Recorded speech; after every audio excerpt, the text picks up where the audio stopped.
Hello friend, welcome to ST tutorial YouTube channel. Friends, हम लोग geography का आज चौथा पार्ट देखेंगे जो आपके पेट एग्जाम के लिए काफ़ी महत्वपूर्ण है। सभी कॉम्पिटेटिव एग्जाम में ज्योग्राफी से बहुत ही महत्वपूर्ण क्वेश्चन पूछे जाते हैं और इसके पहले का प्रैक्टिस सेट आप लोग प्लेलिस्ट में देख सकते हैं। वहाँ पे सारे प्रैक्टिस सेट तैयार किए गए हैं आपके एग्जाम के ही दृश्य। वहाँ पे हिस्ट्री, इंडियन नेशनल मूवमेंट सभी वीडियो आपको मिल जाएंगे, तो वीडियो को अंत तक जरूर देखिएगा। अगर वीडियो अच्छा लगे तो चैनल को सब्सक्राइब कर लीजिएगा, लाइक कीजिएगा, दोस्तों में शेयर भी कर दीजिएगा, बेल आइकन पर प्रेस कर लीजिएगा ताकि आने वाली वीडियो का नोटिफिकेशन सबसे पहले मिल सके। तो चलिए क्वेश्चन को शुरू करते हैं। पहला क्वेश्चन है आज का, अक्षांश का वृत्त जो पृथ्वी की भूमध्य रेखीय सतह से 52 अंश दक्षिण में है वह कहलाता है। तो 52वां समांतर दक्षिण कहलाता है। ठीक है, 52वां समानांतर दक्षिण कहलाता है। अक्षांश का एक वृत्त जो पृथ्वी की भूमध्य रेखीय सतह से जो है 52 अंश दक्षिण में है, ठीक है, तो वह जो है 52वां समानांतर दक्षिण रेखा कहलाएगा। तो यहाँ पे आपका डी ऑप्शन करेक्ट हो जाएगा। अगला क्वेश्चन है, निम्नलिखित में से कौन सा विकल्प भारत में आनुवंशिक रूप से संशोधित एवं वाणिज्यिक तौर पर सर्वप्रथम जारी पौधा है? तो वो है बीटी कपास। डी ऑप्शन करेक्ट हो जाएगा। ठीक है, बीटी कपास को जो है मिट्टी में पाए जाने वाले जीवाणु वैसिलस थोरिनजियंसिस से जीन निकाल कर जो है निर्मित किया गया है। इसे जीन को जो है क्राई 1AC नाम दिया गया है। यह कीटों के प्रतिरोधकता पैदा करता है जिससे जो है कीटनाशकों के उपयोग की आवश्यकता नहीं रहती है। और बीटी की कुछ नस्लें ऐसे प्रोटीन का निर्माण करती हैं जो कुछ विशिष्ट कीटों को समाप्त करने में सहायक भी होती हैं। तो यहाँ पे डी ऑप्शन आपका करेक्ट हो जाएगा। अगला क्वेश्चन है, निम्नलिखित में से कौन सी नदी खंभात की खाड़ी में नहीं मिलती है? तो कोयना नदी। ठीक है, माही नदी कर्क रेखा को 2 बार काटती है, आप लोग जानते होंगे, और खंभात की खाड़ी में गिरती है। इसके अलावा ताप्ती हो गया, साबरमती हो गया, नर्मदा हो गया, ये सभी नदियाँ जो है खंभात की खाड़ी में गिरती है। कोयना नदी जो है, कोयना नदी पश्चिमी घाट के महाबलेश्वर से निकलती है, आगे जाकर जो है ये कृष्णा में मिल जाती है।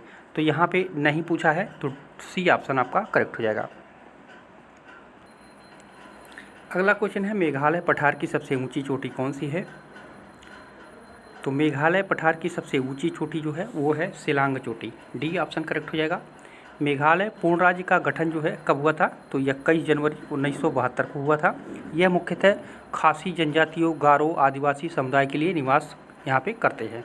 और मेघालय पठार का सबसे ऊंचा चोटी जो है शिलांग चोटी है, जिसकी कुल ऊंचाई जो है 1966 मीटर है।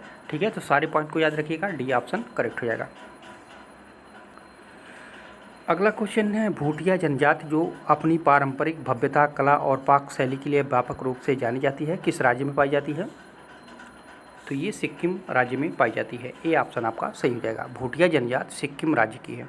सिक्किम भारत के पूर्वोत्तर भाग में स्थित एक पर्वतीय राज्य है।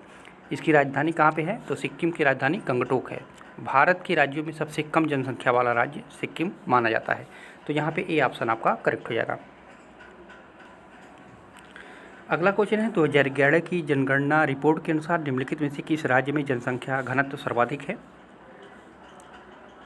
तो बिहार में। ठीक है, भारत की सर्वाधिक जनसंख्या 2011 में अगर देखा जाए तो घनत्व वाला राज्य बिहार है। यहाँ पे 1102 प्रति वर्ग किलोमीटर। इसके बाद पश्चिमी बंगाल का है 1029 प्रति वर्ग किलोमीटर। केरल का है 859। ठीक है, उसके बाद उत्तर प्रदेश का है 828। ठीक है, तो बिहार की जनसंख्या घनत्व जो है सबसे ज़्यादा है, इसमें डी ऑप्शन करेक्ट हो जाएगा। अगला क्वेश्चन है, आंध्र प्रदेश का निम्नलिखित में से कौन सा क्षेत्र सक्रिय रूप से पेट्रोलियम के उत्पादन से जुड़ा हुआ है? तो कृष्णा गोदावरी बेसिन। ठीक है, कृष्णा गोदावरी बेसिन भारत का पेट्रोलियम उत्पादक क्षेत्र है। यह आंध्र प्रदेश में स्थित है। और अन्य जो हैं ये महानदी बेसिन उड़ीसा राज्य में है, और नर्मदा बेसिन ये मध्य प्रदेश में है, मध्य प्रदेश एवं गुजरात में स्थित है, और कावेरी बेसिन जो है ये तमिलनाडु में स्थित है। ठीक है, तो यहाँ पे आपको बी ऑप्शन आपका इसमें आपका सही हो जाएगा। अगला क्वेश्चन है, यूरोप के उच्चतम पर्वत शिखरों में से एक माउंट एल्ब्रस कहाँ स्थित है? तो माउंट एल्ब्रस स्थित है रूस में। ठीक है, सी ऑप्शन करेक्ट हो जाएगा। एल्ब्रुस पर्वत एक सुप्त ज्वालामुखी है जो काकेश क्षेत्र का काकस पर्वत श्रृंखला में स्थित है और एल्ब्रुस रूस के कराचाए चस्कामिया क्षेत्र में स्थित है और जॉर्जिया सीमा के काफ़ी नज़दीक माना जाता है। तो यहाँ पे सी ऑप्शन आपका करेक्ट हो जाएगा। अगला क्वेश्चन है, निम्नलिखित में से कौन सी घाटी हिमालय पर्वत श्रृंखला में स्थित नहीं है, पूछा है। तो ये अराकू, ठीक है, अराकू घाटी ये जो है आंध्र प्रदेश राज्य के विशाखापट्टनम जिले के एक पर्वतीय स्थान है। यह घाटी जो है पूर्वी घाट पर स्थित है और कई जनजातियां यहाँ पे निवास करती हैं। तो ये आपका आंध्र प्रदेश में है और बाकी करेवास, काठमांडू, भागीरथी ये जो है हिमालय पर्वत श्रृंखला में स्थित है। अगला है चोलनाइकन, कुरुम्बा, कुट्टूनाइकन, कादर और कोरगा भारत के किस भाग के आदिम जनजातीय समूह हैं। तो ये केरल के हैं, ठीक है। चोलनाइकन मुख्य रूप से दक्षिणी केरल राज्य विशेष रूप से साइलेंट वैली में निवास करते हैं जो द्रविड़ परिवार से संबंधित है, ठीक है। और नीलगिरी की पहाड़ियों पर टोडा जनजाति निवास करते हैं। तो ये सभी जो है केरल में पाए जाते हैं। तो यहाँ पे सी ऑप्शन आपका करेक्ट हो जाएगा।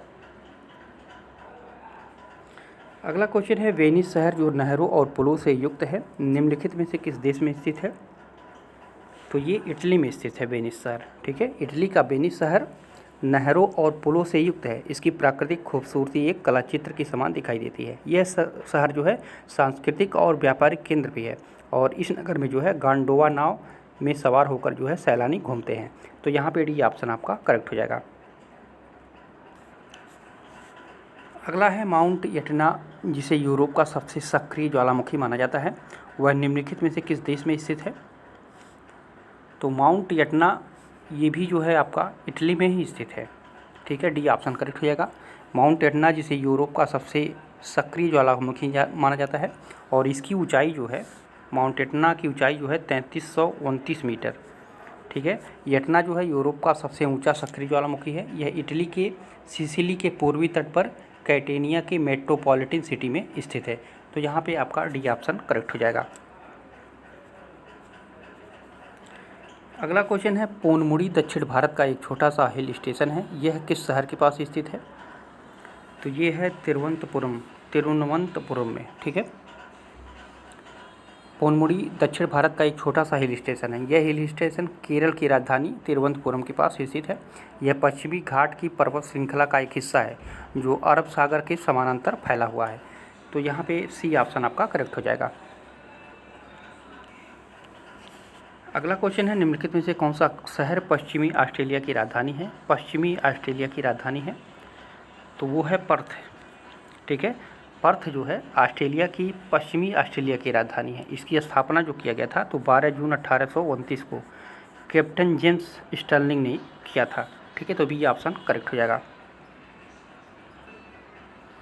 अगला क्वेश्चन है, तमिलनाडु के किस जिले में कल्लनई के नाम से जाना जाने वाला ग्रैंड एनीकट बांध जो कि सबसे पुराने बांधों में से एक है वो स्थित है। तो कहाँ पे स्थित है। तो ये तिरुचिरापल्ली में, ठीक है। बी ऑप्शन करेक्ट हो जाएगा। ग्रैंड एनीकट बांध जो है तमिलनाडु के तिरुचिरापल्ली में स्थित है। यह यहाँ कल्लनई नाम से जाना जाता है और ग्रैंड एनीकट बांध जो सबसे पुराने बांधों में से एक माना जाता है। तो यहाँ पे बी ऑप्शन करेक्ट हो जाएगा। अगला क्वेश्चन है, निम्नलिखित में से कौन सी नदी उत्तर पिनाकिनी के नाम से भी जानी जाती है। तो वो है पेन्नार नदी। डी ऑप्शन करेक्ट हो जाएगा। पेन्नार नदी जो है कर्नाटक में नंद दुर्ग पहाड़ी से निकलकर जो है पूरब की ओर 970 किलोमीटर बहकर बंगाल की खाड़ी में गिरती है और जो पापधन और चित्रावली इसकी जो है सहायक नदियाँ हैं। पापाधन और चित्रावली इसकी सहायक नदियाँ हैं। तो यहाँ पे डी ऑप्शन आपका करेक्ट हो जाएगा। अगला क्वेश्चन है, अंगूर की खेती करने को या संवर्धन को निम्नलिखित में से किस नाम से जाना जाता है। तो विटीकल्चर के नाम से, ठीक है। अंगूर की खेती को विटीकल्चर के नाम से। और पिसीकल्चर ये मछली पालन से है, ठीक है। और हार्टिकल्चर ये बागवानी से संबंधित है, और सेरीकल्चर ये सेरीकल्चर रेशम उत्पादन से, ठीक है। तो चारों को याद रखिएगा। यहाँ पे ए ऑप्शन करेक्ट हो जाएगा। अगला है खादर और भांगार निम्नलिखित में से किस प्रकार की मिट्टी है? तो ये जलोढ़ मिट्टी है, बी ऑप्शन करेक्ट हो जाएगा। खादर और बांगर जो है, ये बांगर भी कहा जाता है, भांगार भी कहा जाता है, ये जलोढ़ मिट्टी के प्रकार है। इसमें खादर मिट्टी उपजाऊ होती है, ठीक है, क्योंकि नदियों द्वारा नए तत्व प्राप्त होते रहते हैं। और बांगर मिट्टी एक प्रकार की पुरानी मिट्टी है, इसमें नदियों के बाढ़ का पानी नहीं पहुंच पाता। यह मिट्टी कृषि के लिए उपजाऊ नहीं मानी जाती है, लेकिन दोनों ही जो है ये जलोढ़ मिट्टियाँ होती हैं। तो यहाँ पे भी ऑप्शन आपका सही हो जाएगा। अगला प्रश्न है, तनामी रेगिस्तान निम्नलिखित में से किस देश में स्थित है? तो तनामी रेगिस्तान ये स्थित है आपका ऑस्ट्रेलिया में, सी ऑप्शन करेक्ट हो जाएगा। तनामी रेगिस्तान द ग्रेट सैंडी रेगिस्तान के नाम से भी जाना जाता है, ठीक है। और ये द ग्रेट सैंडी रेगिस्तान के पूर्व में स्थित है तनामी रेगिस्तान। और इस रेगिस्तान का क्षेत्रफल देखा जाए तो 37,500 वर्ग किलोमीटर में है। यह रेगिस्तान जो है ऑस्ट्रेलिया में स्थित है। तो यहाँ पे आपका सी ऑप्शन करेक्ट हो जाएगा। अगला क्वेश्चन है, भारत का कौन सा शहर प्रसिद्ध फलकनुमा पैलेस का घर है? तो वो है हैदराबाद, ठीक है। हैदराबाद भारत के तेलंगाना राज्य की राजधानी है और ये दक्कन के पठार पर मूसी नदी के किनारे स्थित है। और इस खूबसूरत शहर को जो है कुतुब शाही परंपरा के 5वें शासक मोहम्मद कुली कुतुब शाह ने अपनी प्रेमिका भागमती को उपहार में भेंट दिया था। और हैदराबाद को निजाम का शहर, मोतियों का शहर भी कहा जाता है, इसको भी आप लोग याद रखिएगा। और यह शहर जो है फलकनुमा पैलेस का घर यहीं पे स्थित है। तो यहाँ पे डी ऑप्शन करेक्ट हो जाएगा।